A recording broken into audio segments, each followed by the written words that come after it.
quais hormônios escolher para fazer essa reposição, digamos assim, essa terapia hormonal. A gente sabe que o estrogênio seria o principal hormônio feminino no que se refere à melhora dos sintomas associados à menopausa, mas os progestagênios têm uma participação fundamental na proteção do endométrio contra uma proliferação excessiva e um possível risco futuro de câncer de endométrio. E aí a gente vai se deparar com várias apresentações disponíveis hoje no mercado de estrogênios e progestagênios. Qual seria o melhor caminho a seguir de acordo com a diretriz, Érico? Então, em relação ao estrogênio, a gente deve priorizar o estradiol. Pode ser o 17, beta-estradiol ou valerato estradiol. O estradiol é a molécula principal estrogênica produzida pelo ovário feminino, então a gente está o mais próximo aí da fisiologia. Uma outra opção que a gente praticamente não encontra mais no mercado é estrógenos equinos conjugados, mas independente, ele não é prioridade em frente ao estradiol. O estradiol realmente ele é o de escolha. E o sintético a gente não deve utilizar, né? Que seria o etinoestradiol, que está presente nos contraceptivos hormonais, esse a gente evita utilizar. Então, realmente, de escolha, 17-beta-estradiol ou valerato de estradiol. Eles até citam os equinos no texto, né? Mas mas é segunda linha, terceira linha, a gente nem encontra mais, né? Porque lembrar que, assim, tem um corpo de evidência científica muito grande com o estrógeno equino conjugado, porque no caso foi dos o primeiro estudos... lá atrás. Exatamente. Os estudos originais usaram esse tipo de preparação, né? Mas hoje a gente não... Inclusive o WHI, que foi aquele grande marco, né? Estudo que, enfim... Foi o estudo que acabou mostrando aumento de risco cardiovascular nas mulheres que usaram estrógenos equinos conjugados com a progesterona, medroxiprogesterona, mas que tem as suas nuances, tem as suas limitações, a gente não pode, a partir dele, dizer que não pode fazer a terapia hormonal na menopausa. Isso. Né? Porque a maioria das mulheres eram acima de 60 anos de idade, mais de 10 anos de menopausa, e foi isso que acabou levando ao aumento de risco cardiovascular. Então, por exemplo, uma dúvida que eu já recebi de um seguidor nosso do Endocrino Papers.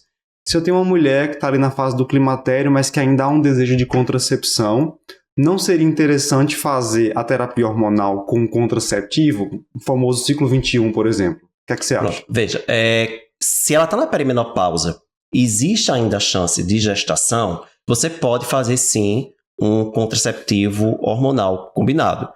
De preferência, usar algum que tem estradiol. Perfeito. Certo? Então a gente tem algumas, tem no mercado apresentações que tem estradiol. Então, se você for utilizar contraceptivo hormonal, dá preferência, pensando na questão cardiovascular, dá preferência ao que tem estradiol.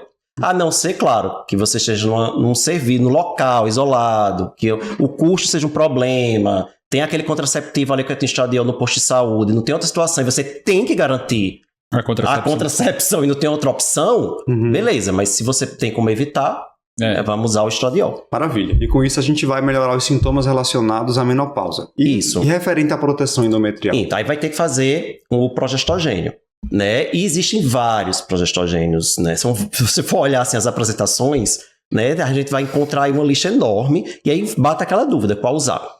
Para atingir o objetivo, que é a proteção endometrial, você pode usar qualquer um, né? Então, noretesterona, progesterona micronizada, medroxiprogesterona, dihidrogesterona, enfim, só citando alguns. Agora, se a gente pensar em segurança, principalmente do ponto de vista cardiovascular, aí a progesterona micronizada, que é aquela que realmente, estruturalmente, é a progesterona produzida pelo ovário, é a melhor.